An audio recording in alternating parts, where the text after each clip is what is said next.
വോട്ടർമാർക്ക് ആശ്വാസമായി ഗ്രാമീണ കട. പലഹാരങ്ങളും പഴവർഗ്ഗങ്ങളും ഉൾപ്പെടെ ഒരുക്കിയാണ് പത്തനംതിട്ട നഗരസഭ 1-ാം വാർഡിൽ മുണ്ടുകോട്ടയ്ക്കൽ മനോജും കുടുംബവും കട സജ്ജമാക്കിയത്.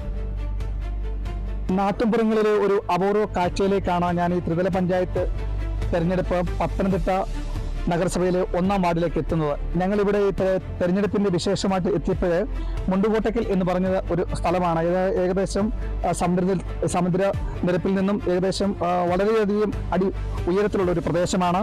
ഇവിടെ അംഗനവാടി 1-ാം നമ്പർ ബൂത്ത് പ്രവർത്തിക്കുന്ന ഈ ബൂത്തിന് സമീപമാണ് ഒരു ഗ്രാമീണ മേഖലയിലുള്ള ഒരു കട പ്രവർത്തിക്കുന്നത്. നമുക്ക് കാണാം ചക്കയുണ്ട്, ഏത്തക്കലയൊക്കെ ഉണ്ട്, ബാക്കി അത്യാവശ്യം നാരങ്ങ മിഠായി അങ്ങനെയുള്ള ഗ്രാമീണ മേഖലയിൽ ഇതില് ഈ കടയുടെ ചേട്ടാ എന്താ പേര് എന്ന് പറഞ്ഞാൽ? മനോജ്. മനോജ്. താൽക്കാലികമായിട്ടാണോ ഇങ്ങനെ ഒരു കട? താൽക്കാലികമായിട്ടാണ്. അപ്പൊ ഇവിടെ വോട്ട് ചെയ്യാൻ വരുന്നവർക്ക് എന്തൊക്കെയാണ് ഇവിടെ ആഹാരങ്ങള്? പരിപ്പുവടയുണ്ട്, സുഖിയനുണ്ട്, ഏത്തയ്ക്കുണ്ട്, നാരങ്ങ വെള്ളമുണ്ട്, രാവിലത്തെ പിന്നെ ബെറോട്ട ഉണ്ട്, വെള്ളയപ്പമുണ്ട്, ഇടിയപ്പമുണ്ട്, മുട്ടക്കറിയും കിഴങ്ങറിയും ഒക്കെ ഉണ്ട്. മറ്റിവിടെ വേറെ കടകളൊന്നുമില്ല, കുറച്ചും ദൂരോട്ട് പോകണം. അതുകൊണ്ട് ഞങ്ങൾക്ക് തോന്നിയൊരു ഇതാണ് ഒരെണ്ണം നടത്തിയാൽ എങ്ങനെ ഉണ്ടാവും എന്നുള്ളതുകൊണ്ട്.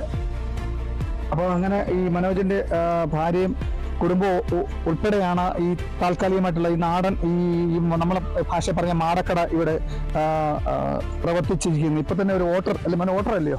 വോട്ടറാണ്. ഇപ്പൊ നാരങ്ങ വെള്ളം കുടിക്കാൻ വന്നിരിക്കുകയാണ്. എന്താണ് മനോ ഇവിടെ എങ്ങനെ മറ്റുള്ള സ്ഥലങ്ങളിൽ?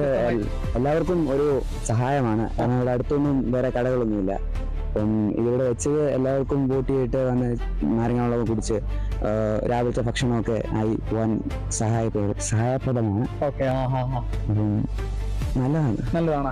അങ്ങനെ നമുക്ക് ഈ തെരഞ്ഞെടുപ്പിനോടൊപ്പം തന്നെ ഇതുപോലെയുള്ള നമ്മുടെ ഈ ഹൃദയഹാരിയായ ഒത്തിരി കാഴ്ചകളും നമ്മുടെ ഗ്രാമീണ മേഖലയിൽ നിന്നും ഉണ്ടാകുന്നുണ്ട്. അതായത് നൊസ്റ്റാൾജിക്ക് ഒരു നാടൻ ഒരു മാടക്കട തന്നെ എന്ന് പറയാം. പത്തനംതിട്ട നഗരസഭയിലെ മുണ്ടുകോട്ടയ്ക്കൽ അംഗൻവാടി 1-ാം നമ്പർ ബൂത്തിന് സമീപം പ്രവർത്തിക്കുന്ന നാടൻ കടയിൽ നിന്നും കേരള വിഷൻ ന്യൂസിന് വേണ്ടി ക്യാമറാമാൻ പ്രദീപ് അങ്ങാടിക്കൊപ്പം പ്രസാദൻ ജെ, പത്തനംതിട്ട.